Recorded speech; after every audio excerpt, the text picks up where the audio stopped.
Mr. Konami, tears are wreaking havoc on Master Duel. I mean, they have an 80+% win rate. It's insane. I can't even cry anymore without Havness milling 3. Can you do something about this, please? Don't you worry. I'll handle this.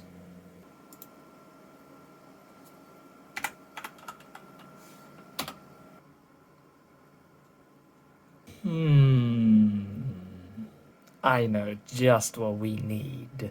Hello everyone, I hope you're doing well, and today we're here with a quick rundown of the new Master Duel Banlist, which will be coming out in May.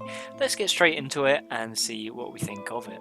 First, let's go with the cards that will be set to unlimited. It's always nice to have some new cards to play with, as it gives some decks a bit more consistency.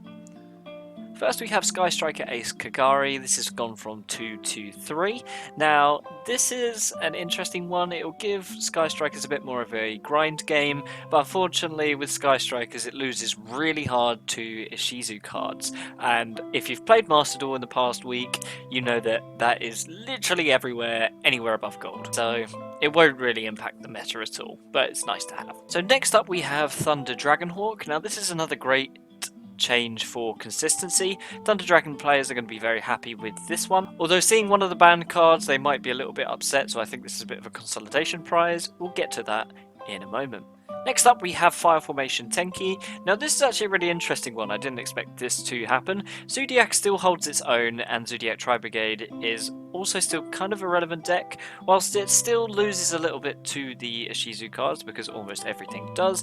This still does seem to be hitting Diamond quite consistently. There's still quite a few decks posted on Master Duel Meta, and I think this can help push it that little bit further by giving it a little bit more consistency. And lastly we have Supreme King Dragon Darkworm. Now this is a nice consistency boost for a lot of pendulum decks such as Endymion, Sulphur Cord, and quite a few others. And all I have to say on that one is penned best deck. Now we have one card that has been recently semi-limited, which is Change of Heart.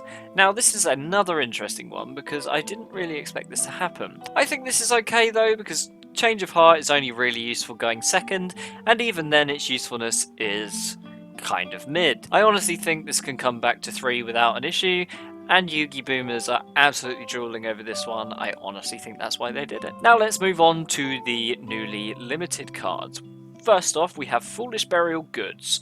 Now I think this is a great hit because there are so many different decks that can abuse this card, including Ultra Athletes, Lunar Lights, Crystal Beasts, and quite a few more, but most notably, so can Tillerman.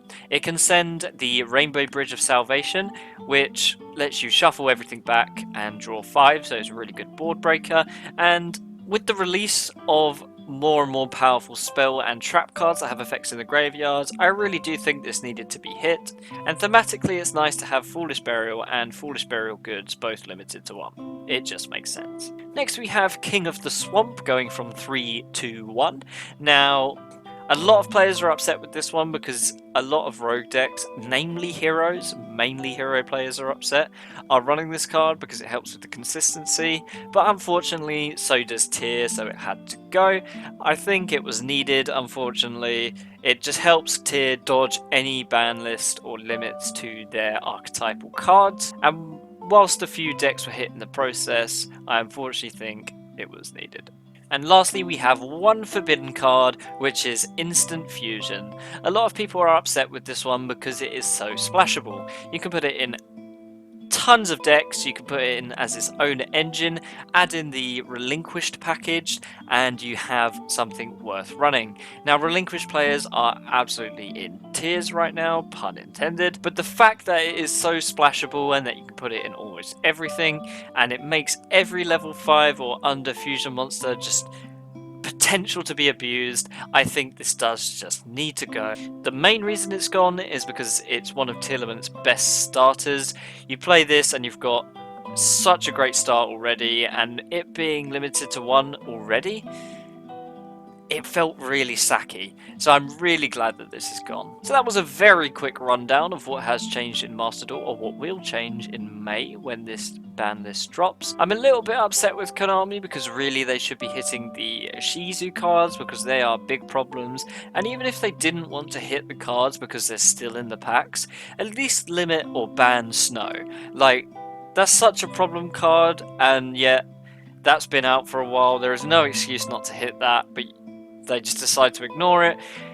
And whilst there is a few good hits on here, there are many questionable ones, and honestly, do I think this is going to have an impact on the meta?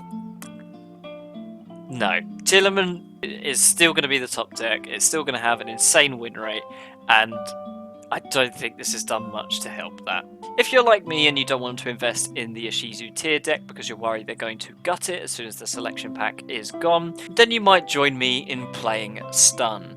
Now, it is a boring deck, but it is easy wins against tier. If you need a deck list for playing Stun against tier, check out this video that I did last week. It's good fun to play, not fun to play against, but honestly, not much more to say on this one. I wish it was a bit more impactful, but I suppose we'll see over the next coming weeks whether this actually hinders tier at all. But anyway, as always, happy dueling. Konami, what was that? You barely hit tiers at all. I mean, you even killed Relinquished? Explain yourself. I'll say no more than this.